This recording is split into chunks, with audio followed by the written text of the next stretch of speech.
প্রধান উপদেষ্টা প্রেস সচিব শফিকুল আলম সামাজিক যোগাযোগ মাধ্যমে তার সম্পদের হিসেব দিয়েছেন। খুবই সাহসী কাজ, এটা নিয়ে প্রশংসা সমালোচনা দুটোই চলছে। আপনারা সম্পদের হিসাব দিবেন না, কারণ আপনাদের নিয়েও কিন্তু লোকের সন্দেহ।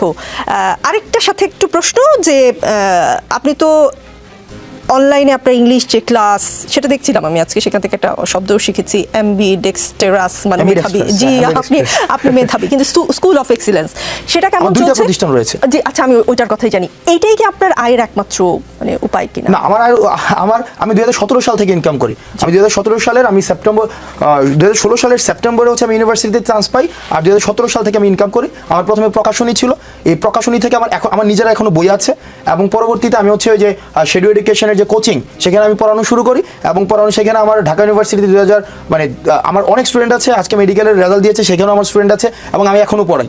আমি এখনো দেখা যাচ্ছে আমার আরো 2টা ক্লাস বাকি আছে 25 তারিখ ঢাকা ইউনিভার্সিটির পরীক্ষা। আমি দেখা যায় ফজরের পরে 6টা-7টা দিকে আমি ক্লাস নেই।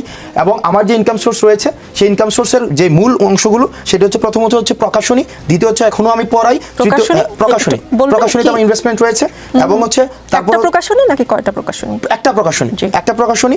তারপরে হচ্ছে আমার 2টা অনলাইন প্রতিষ্ঠান রয়েছে, একটা প্রতিষ্ঠানের ডিরেক্টর আমি। এখন প্রশ্ন করতে পারেন সেগুলো কি আন্দোলনের পরে হয়েছে কিনা? না, সেগুলো আন্দোলনের পরে না। যেটার আমি ডিরেক্টর, সেটা হচ্ছে 2023 সালের জুন মাসে সেটার আমি চুক্তিবদ্ধ হয়েছে, এবং সেখানে আমার একটা ইনভেস্টমেন্ট রয়েছে।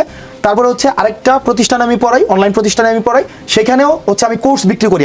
আমার কোর্স বিক্রি করি, এবং এই কোর্স থেকে রেকর্ডেড কোর্সও সেখানে বিক্রি হয়, এবং সেখানে লাইভ কোর্সও বিক্রি হয়। এগুলো হচ্ছে আমার ইনকাম সোর্স। এবং আমি রাজনৈতিক দল পরবর্তীতে যদি আমরা হই বা রাজনীতিতে যদি আমি যাই, বা খুব দ্রুততম সময়ে আমার যে ইনকাম রয়েছে, আমার বাবার যে ইনকাম রয়েছে, আমার স্ত্রীর যে সম্পদ রয়েছে, বা আমার মা এবং অত ফার্স্ট হ্যান্ড রিলেটিভ যাদের রয়েছে, আমি সেটাকে অবশ্যই প্রকাশ করব।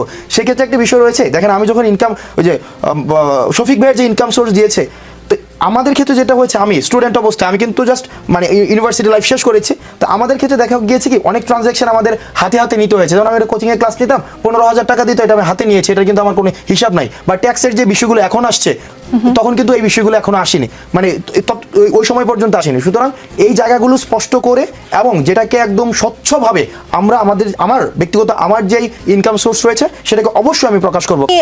যদি নির্বাচনে রাজনৈতিক দল করেন এবং নির্বাচনে দাঁড়ান, তখন আপনি না, আমি এখনই দেব, মানে এখন সময়টাই জানতে চাচ্ছি। এখন বলতে হচ্ছে আমি এই মাসের শেষের দিকের মধ্যে হচ্ছে আমি আমার যে আয় বিবরণী, মানে আমার যে ইনকাম রয়েছে, আমি ইনকাম প্রকাশ করব। এবং